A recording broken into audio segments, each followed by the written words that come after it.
ongoing thing.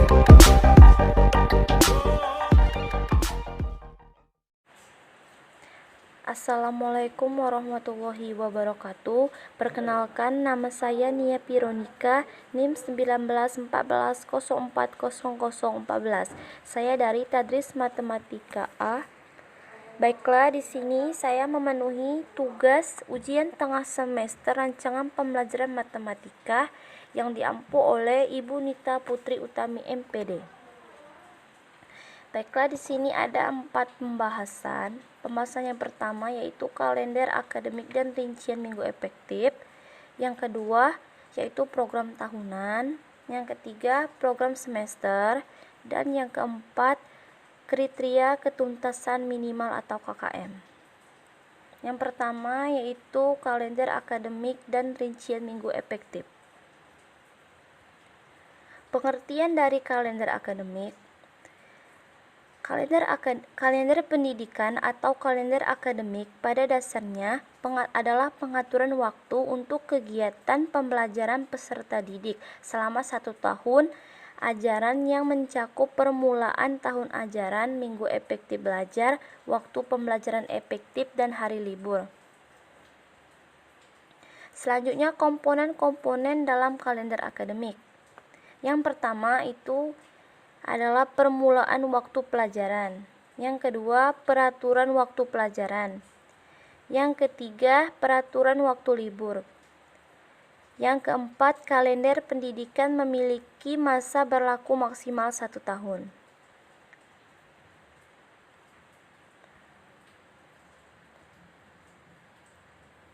Selanjutnya, penyusunan kalender akademik. Yang pertama, melihat kalender pendidikan nasional yang telah dikeluarkan oleh pemerintah atau dalam hal ini Kemendiknas atau Kemenak sebagai acuan untuk menentukan kalender pendidikan pada masing-masing satuan pendidikan. Yang kedua, menentukan minggu efektif, libur tengah semester, libur antar semester, serta libur akhir tahun dan acuan jumlah yang telah ditetapkan. Yang ketiga, menyesuaikan kalender dengan keadaan hari-hari libur umum maupun agama. Yang keempat, menentukan periode efektif pelajaran dengan mempertimbangkan hari-hari yang akan tersita untuk kegiatan-kegiatan pengembangan diri, baik ekstrakurikuler maupun bimbingan dan konseling terpadu. Yang kelima, menentukan bobot dan alokasi hari-hari pembelajaran efektif setelah disesuaikan dengan hari efektif fakultatif, misalnya hari-hari pembelajaran di bulan Ramadan serta hari libur fakultatif, misalnya pada hari libur awal puasa dan hari raya. Yang keenam, merekap kalender pendidikan selama 1 tahun penuh atau dapat pula ditambah kalender pendidikan per semester dan per bulan dengan rapi dan telah diteliti oleh tim perumus kalender pendidikan. Selanjutnya, pelaksanaan kalender akademik. Dalam melaksanakan kalender akademik wajib diperhatikan prinsip operasi kegiatan sekolah, ialah yang pertama, setiap kegiatan mempunyai fungsi peningkatan mutu, efektivitas, dan efisiensi pendidikan. Yang kedua, setiap kegiatan mempunyai kaitan fungsional dengan kegiatan lainnya yang relevan. Yang ketiga, dalam fungsinya untuk meningkatkan mutu pendidikan, kegiatan ekstrakurikuler dan kegiatan ekstrakurikuler merupakan satu keseluruhan integratif. Fungsi kalender akademik. Kalender akademik memiliki beberapa fungsi, yaitu yang pertama, mendorong efektivitas dan efisiensi proses pembelajaran di sekolah atau madrasah. Yang kedua, menyerasikan ketentuan mengenai hari efektif dan hari libur atau madrasah. Yang ketiga, pedoman dalam menyusun program kegiatan pembelajaran di sekolah. Yang keempat, pedoman bagi guru untuk menyusun program tahunan, program semester, serta membuat silabus. rencana pelaksanaan pembelajaran atau RPP, dan satuan acara pembelajaran.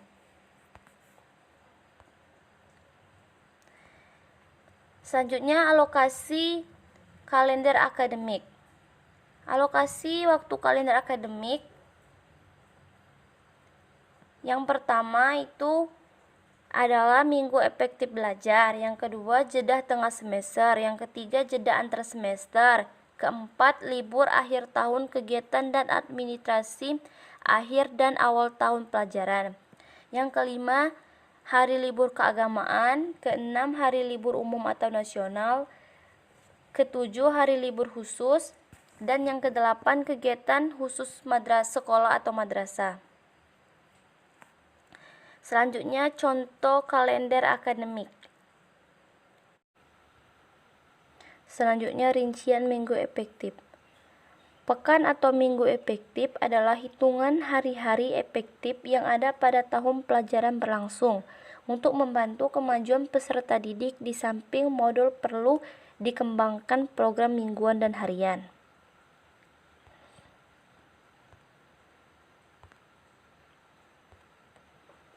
Selanjutnya, komponen-komponen menyusun rincian minggu efektif. Yang pertama, jumlah minggu dalam semester. Yang kedua, jumlah minggu tidak efektif. Yang ketiga, jumlah minggu efektif. Dan yang keempat, jumlah jam efektif kegiatan belajar mengajar merupakan jumlah total efektif dalam semester. Selanjutnya, faktor-faktor menyusun dalam minggu efektif. Yang pertama, tujuan apa yang diinginkan. Yang kedua, program dan layanan. Yang ketiga, tenaga manusia. Yang keempat, keuangan. Kelima, bangunan fisik. Keenam, struktur organisasi. Dan yang ketujuh, konteks sosial atau elemen-elemen lainnya yang perlu dipertimbangkan dalam perencanaan pembelajaran. Manfaat menghitung dan menyusun minggu efektif. Yang pertama, untuk mengetahui hari dan minggu yang efektif dan tidak efektif untuk kegiatan pelajaran. Yang kedua, pedoman bagi pendidik dan pengajar untuk membagi dan mengatur alokasi waktu kegiatan pembelajaran. Yang ketiga, sebagai bahan acuan untuk membuat perangkat pembelajaran seperti program tahunan dan program semester. Yang keempat, memudahkan bagi para pendidik dan pengajar untuk membuat dan menyusun RPP. Yang kelima, meningkatkan efektivitas pembelajaran di kelas. Nah, selanjutnya kita masuk pada contoh kalender pendidikan atau kalender akademik. Saya mengambil dari contoh SMP Negeri 1 Kisam Ilir, yang mana kalender akademik ini kita dapat melihat hari-hari libur dan kegiatan-kegiatan yang akan dilakukan satu tahun yang akan datang. Selanjutnya, rincian minggu efektifnya kita lihat contoh semester ganjil. Pada bulan Juli, jumlah minggunya ada 4, tidak efektifnya 3, dan efektif 11. Keterangannya itu pada hari raya Idul Adha. Sedangkan pada bulan Agustus, jumlah minggu ada 4, tidak efektifnya 4, dan efektifnya 23. Keterangannya tahun baru Hijriah dan hari kemerdekaan. Sedangkan pada bulan September, jumlah minggunya ada 4, tidak efektifnya 3, dan efektifnya 22. Itu keterangannya penilaian tengah semester. Dan pada bulan Oktober, jumlah minggunya ada 5, tidak efektif 4, dan efektif 17. Penilaian tengah semester, keterangannya penilaian tengah semester, AN ujian nasional, dan Maulid Nabi Muhammad SAW. Pada bulan November, jumlah minggu ada 4, tidak efektif 4, dan efektifnya 23. Keterangannya penilaian akhir semester. Dan Desember, Jumlah minggu ada 5, tidak efektifnya 0 dan efektifnya 0. Keterangannya penilaian akhir semester dan hari Natal. Jadi jumlah dari bulan dari 6 bulan yaitu 26 minggu, dan jumlah dari tidak efektifnya ada 18 dan jumlah efektifnya ada 96. Selanjutnya program tahunan. Program tahunan merupakan program umum setiap mata pelajaran yang dibuat awal tahun pelajaran, berisi tentang garis besar yang hendak dicapai dalam satu tahun dan dikembangkan oleh guru mata pelajaran. Program tahunan ini ialah rencana penetapan alokasi satu tahun untuk mencapai tujuan SK dan KD yang ditetapkan. Penetapan alokasi waktu diperlukan agar seluruh kompetensi dasar dalam kurikulum seluruhnya dapat dicapai oleh siswa. Selanjutnya, komponen-komponen menyusun program tahunan. Dikutip dari buku Darwin Shah, DKK, bahwasanya komponen program tahunan itu memiliki 5 komponen. Yang pertama, identifikasi. Yang kedua, standar kompetensi atau kompetensi inti. Yang ketiga, kompetensi dasar. Yang keempat, alokasi waktu. Dan yang kelima, keterangan. Fungsi dari program tahunan. Program tahunan ini memiliki beberapa fungsi. Yang pertama, untuk mengorganisir pembelajaran agar dapat berjalan dengan maksimal. Yang kedua, sebagai pedoman dalam menyusun program semester, program suatu pelajaran, dan juga persiapan dalam mengajar agar lebih rapi dan terorganisir secara lebih matang. Yang ketiga, sebagai gambaran hal-hal yang akan dilakukan selama satu tahun pembelajaran. Yang keempat, sebagai acuan dalam rangka optimalisasi efisiensi dan efektivitas penggunaan waktu belajar efektif yang ada. Langkah-langkah menyusun program tahunan. Yang pertama, lihat berapa jam alokasi waktu untuk setiap mata pelajaran dalam seminggu dan struktur kurikulum. Yang kedua, melalui analisis tersebut. Yang ketiga, menandai hari-hari libur. Yang keempat, menghitung jumlah minggu efektif setiap bulan dan semester dalam satu tahun dan memasukkan dalam format matrik yang tersedia. Dan yang kelima, mendistribusikan alokasi waktu yang disediakan untuk suatu mata pelajaran. Baiklah, selanjutnya kita masuk pada program tahunan. Program tahunan ini ada kompetensi inti. Pada semester 1, kompetensi dasarnya yang itu ada 4. Materi pokoknya perpangkatan dan bentuk akar. Alokasi waktunya 20 jam pelajaran. Yang kedua itu materi pokok, pola bilangan, dan barisan deret. Alokasi waktunya 15 JP atau jam pelajaran. Yang ketiga, perbandingan bertingkat. Alokasi waktunya 5 jam pelajaran. Dan yang keempat, materi pokoknya kesebangunan dan kekongruenan. Alokasi waktunya 20 jam pelajaran. Dan begitu juga dengan selanjutnya.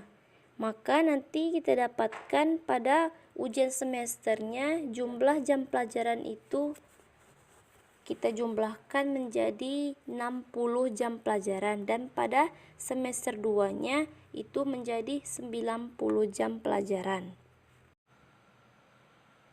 Selanjutnya program semester. Pengertian program semester. Program semester ialah program yang berisikan garis-garis mengenai hal-hal yang hendak dilaksanakan dan dicapai dalam satu semester. Program semester ini merupakan penjabaran dari program tahunan. Pada umumnya, komponen-komponen pada program semester ini yaitu identitas atau satuan pendidikan, mata pelajaran, semester, tahun pelajaran, bulan, standar kompetensi, dan materi pokok yang hendak disampaikan, waktu yang direncanakan, dan keterangan-keterangan. Komponen-komponen dalam program semester ini Yang pertama kompetensi dasar, yang kedua topik dan subtopik bahasan, dan yang ketiga alokasi waktu topik dan subtopik selaras dengan KD dan indikator untuk setiap minggu pada setiap bulan satu semester. Selanjutnya langkah-langkah dalam program semester. Yang pertama, tentukan standar kompetensi atau SK dan kompetensi dasar atau KD yang ingin dicapai. Yang kedua, lihatlah program tahunan yang telah kita susun untuk menentukan alokasi waktu dan jumlah jam pelajaran setiap KD dan setiap SK dan KD itu. Yang ketiga, tentukan pada bulan dan minggu beberapa proses pembelajaran KD itu akan dilaksanakan. Dan yang keempat, membuat catatan dan keterangan untuk bagian-bagian yang membutuhkan penjelasan. Selanjutnya, fungsi program semester. Yang pertama, sebagai acuan bagi guru untuk melaksanakan kegiatan belajar mengajar agar lebih terarah dan berjalan efisien dan efektif.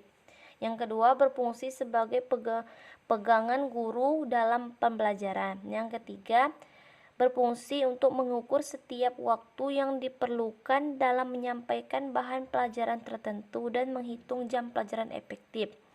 Dan yang keempat, berfungsi sebagai pencapaian tujuan dan penyampaian materi. Melalui perencanaan yang baik, maka proses dan hasil belajar dapat dilakukan secara seimbang.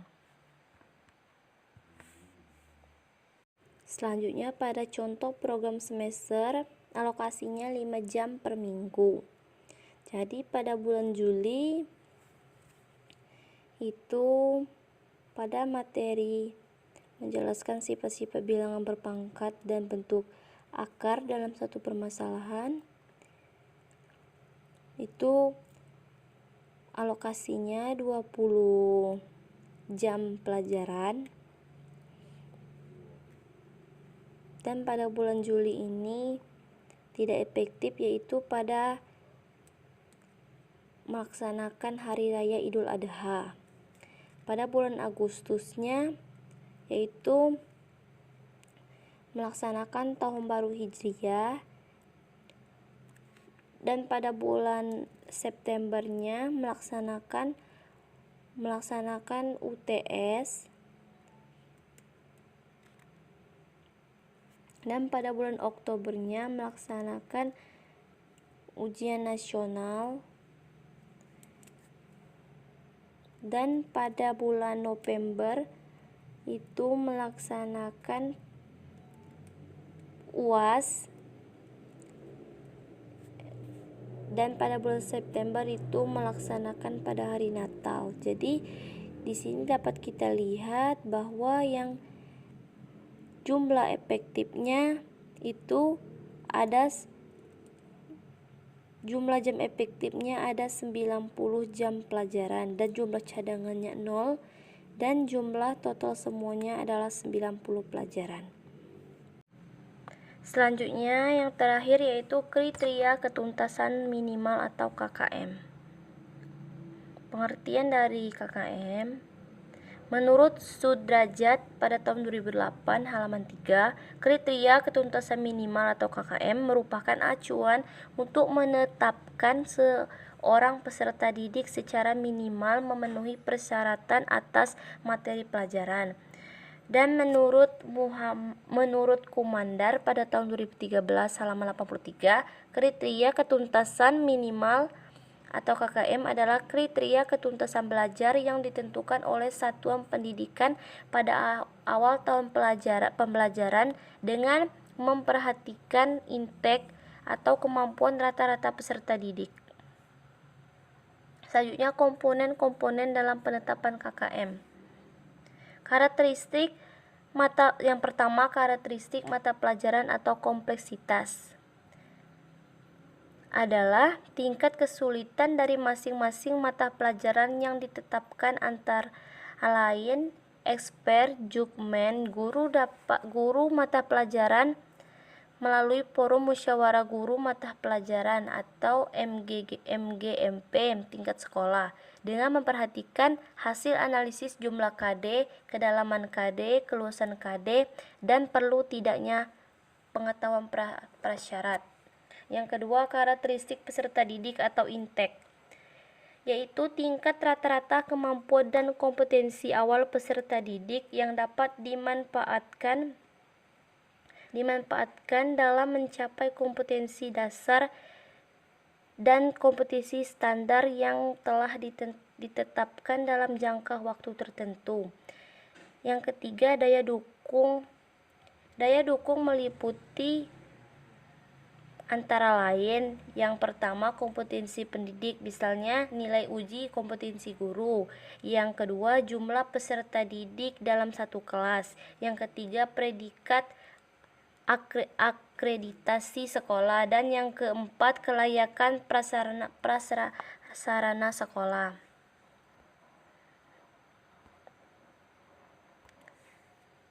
Faktor-faktor dalam penetapan KKM. Yang pertama, jumlah kompetensi dasar atau KD setiap mata pelajaran setiap kelas. Yang kedua, tentukan kekuatan atau nilai untuk setiap aspek atau komponen, sesuaikan dengan kemampuan masing-masing aspek. Yang pertama, aspek kompleksitas. Semakin kompleks atau sukar KD, maka nilainya semakin rendah, tetapi semakin mudah KD, maka nilainya semakin tinggi. Yang kedua, aspek sumber daya pendukung. Semakin tinggi sumber daya pendukung, maka nilainya semakin tinggi. Aspek intek, semakin tinggi kemampuan awal siswa atau intek, maka nilainya semakin tinggi.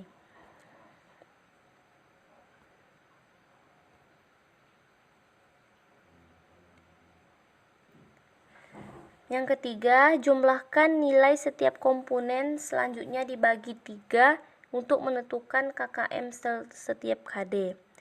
KKM per KD sama dengan jumlah total tiap aspek per jumlah total aspek. Yang keempat, jumlahkan seluruh KKM KD, selanjutnya dibagi dengan jumlah KD untuk menentukan KKM mata pelajaran. KKM mata pelajaran sama dengan jumlah total KKM per KD atau per jumlah total KD. Yang kelima, KKM setiap mata pelajaran kelas tidak sama, tergantung pada kompleksitas KD, daya dukung, dan kompetensi siswa. Selanjutnya masuk pada contoh KKM. Kompetensi inti KI 1, menghargai dan menghayati ajaran agama yang dianutnya.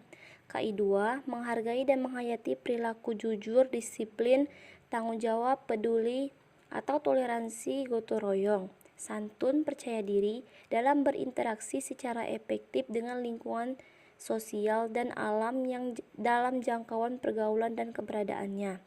KI 3, memahami dan menerapkan pengetahuan faktual, konseptual, dan prosedural berdasarkan rasa ingin tahu tentang ilmu pengetahuan, teknologi, seni, budaya terkait fenomena dan kejadian tanpa mata. KI 4, mengelola, menyaji, dan menalar dalam ranah konkret atau menggunakan, mengurai, merangkai, memodifikasi, dan membuat, dan ranah abstrak, menulis, membaca, menghitung, menggambar, dan mengarang sesuai dengan yang dipelajari di sekolah dan sumber lain yang sama dalam sudut pandang atau teori. Selanjutnya, penetapannya pada KD 3.1, memahami sifat-sifat bilangan berpangkat dan bentuk akar dalam suatu permasalahan. Indikator 3.1, yang mana pada kompleksitasnya itu sedang, dimasukkan nilai 80, karena kesulitan pada mata pelajaran ini dianggap lumayan mudah. Selanjutnya, pada daya dukungnya itu tinggi karena kelengkapan buku dan prasarana lengkap, dan intake-nya itu tinggi. Pada kemampuan peserta didik dalam mengidentifikasi konsep bilangan berpangkat ini dianggap mudah. Mungkin hanya itu yang dapat saya sampaikan, lebih dan kurangnya saya mohon maaf. Semoga video ini bermanfaat. Sekian, terima kasih. Wassalamualaikum warahmatullahi wabarakatuh.